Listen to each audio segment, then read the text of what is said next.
Hey y'all, before we begin today, I want to give a little bit of a trigger warning. So, in this episode, I'm going to be talking about some childhood abuse. And though I'm sharing from a healed place and not the wound, I want to make sure that you guys are taking care of yourselves. So, what that means is that if at any point you need to breathe, you need to stop, pause, and come back later, please do so.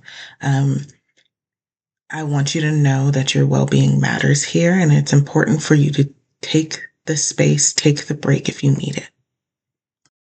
Hey, y'all, welcome back to the Breathing Room, a Rooted and Rising podcast. I'm Alicia, therapist, storyteller, and owner of Rooted and Rising Counseling. And today we're going to be talking about something that hit home in a lot of my sessions recently, and that is babysitting other people's emotions, or emotional child care, if you will. The ministry of making sure everybody else is okay, even when I'm not.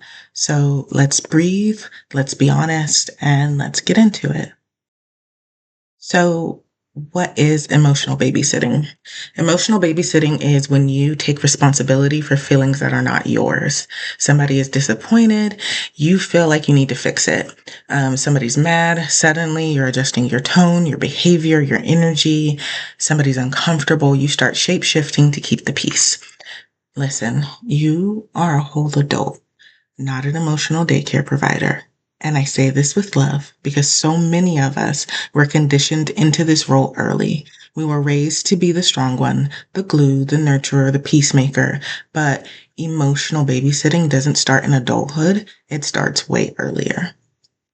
So, emotional babysitting is something that is learned. We learn it through childhood roles, family expectations, survival mode, church culture that confused self sacrifice with holiness, or trauma that taught us if they are calm, I am safe.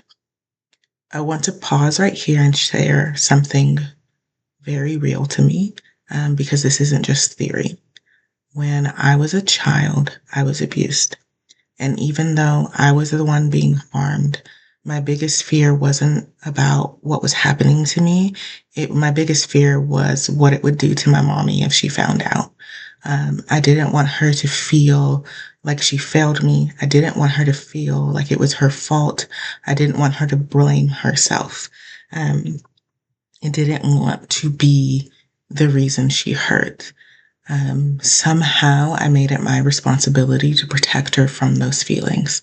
And I want to be clear in saying that this was an expectation I placed on myself, not one that was forced on me, not anything that she said to me. Um, with that being said, instead of reaching out for help, I held everything inside.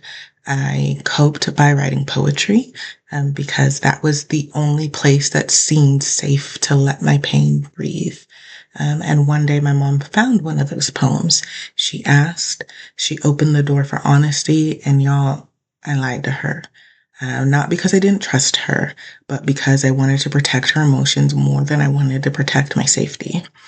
That is emotional babysitting in its rawest form. A child carrying emotions that never belonged to her. Eventually, I did tell her the truth, and in all honesty, it was kind of forced out of me by somebody that was really a friend to me. Um, and after I told her, she did exactly what a mother should do. She protected me, she believed me, she removed me from the situation, and she chose me loudly and without hesitation. For that, I am forever grateful. However, even though she did everything that she was supposed to do, she protected me and she chose me. When the truth came out, parts of my family turned against us, and people pulled away, relationships were severed. There were people that I never saw again, I still haven't seen or spoken to this day. And my baby brain turned that all into, see, you shouldn't have said anything. This is your fault. Everyone is upset because of you. Why couldn't you just keep quiet? So I learned early that telling the truth can cost you people, and I carried that belief with me into adulthood, quietly but very deeply. The wild part is that this same pattern shows up with so many of my clients. I can't tell you how many times I hear, I don't want to burden anyone with my feelings. They have a lot going on. They have their own things to worry about. So we get this idea that we want to protect everyone else from our truth because somewhere along the way we learned that our emotions were too much, too heavy, or too inconvenient. But here's the irony. When our close friends come to us with their struggles, we don't feel burdened. We don't feel trusted. We don't feel burdened. We do feel trusted. We feel honored. We feel closer. Yet when it's our turn to be held, we freeze. We minimize. We isolate. We carry it all alone because emotional babysitting teaches us that our job is to hold everyone else, not to let anyone hold us. And emotional babysitting is not free. It charges interest, and here's the cost. 1, you lose yourself. Your wants, needs, and voice go quiet. 2, you stop trusting your own emotions. You're too busy managing everybody else's reactions to pay any attention to your own. You can carry stress that isn't yours. You feel hyper responsibility, and it becomes your identity. 4, you perform instead of lived. You act fine, act strong, act unbothered, but inside you're exhausted. And let me say this gently, but with love. You cannot heal what you keep carrying for someone else. So let me ask you, and be honest with yourself. Whose emotions are you carrying right now? Whose disappointment? Whose anger? Whose expectations? Whose guilt? Whose discomfort? Just notice it. No judgment. Awareness is the first step towards release. So before we shift into healthier emotional habits, let's pause and come back to ourselves. If you can, relax your shoulders, unclench your jaw, soften your belly, take a slow breath in through your nose, and exhale through your mouth. Again, breathe in. Let your chest rise, let your ribs expand, and breathe out like you're releasing weight that was never yours. One more. Deep inhale, slow, gentle exhale. Now place one hand on your chest and one hand on your belly. Feel your own warmth grounding you, reminding you you are here, you are safe, and you do not have to carry anyone else's emotions right now. Say quietly in your own mind, I release what isn't mine. I return to myself. I am allowed to take up emotional space. Let your breath settle. And when you're ready, come back into the room. Okay, now that we're grounded and emotionally ready, let's talk about what healthy emotional responsibility sounds like. You can say, I can care without caring. Maybe your feelings matter, but they're not mine to fix, or I'm responsible to you, not for you. Being responsible to someone is love. Being responsible for someone is emotional labor. One builds connection, the other builds resentment, and I'll let you be the judge of which does which.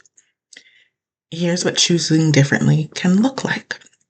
If someone is upset with you, you can say, I hear that you're upset. I'm open to talking when you're ready. If someone gives you the silent treatment, you can say, I'm available for respectful conversation when you are ready. If someone's mood shifts the room, something feels off, do you want to talk or do you need some space? If someone tries to guilt trip you, I can sit with you, but I ain't taking that one home. So in everything, right, our faith is very important. So let's bring faith into this. Even Jesus didn't chase people down to manage their reactions. He didn't fold himself into emotional shapes to keep everyone comfortable. He rested. He set boundaries. He stepped away from the crowd when he needed space. If Jesus, the Savior of the world, did not emotional babysit, why do you think that we are supposed to? So here are the 3 R's of how to stop emotionally babysitting. 1, recognize. Notice when you're carrying emotions that aren't yours. 2, release. This feeling is not mine to carry. 3, relate differently. Pause instead of fix. Ask instead of assume. Hold space without erasing yourself. So that's recognize, release, and relate differently. This week, I want you to practice one simple sentence. I care about how you feel, but I can't carry this for you. Say it gently. Say it to yourself daily. Say it firmly if you need to. Say it for yourself. You were never meant to be the emotional parent for whole adults. Not your family, not your partner, not your coworkers, not the people who expect you to be the strong one. The younger you learned emotional babysitting for survival, but the grown version of you, she gets to choose truth. She gets to choose peace. She gets to choose herself. Thank you for tuning into the breathing room. If this episode blessed you, share it with somebody who's carrying weight that was never theirs. Don't forget to like, comment, and subscribe. And until next time, take a deep breath, choose yourself with gentleness, and stay rooted so you can keep rising.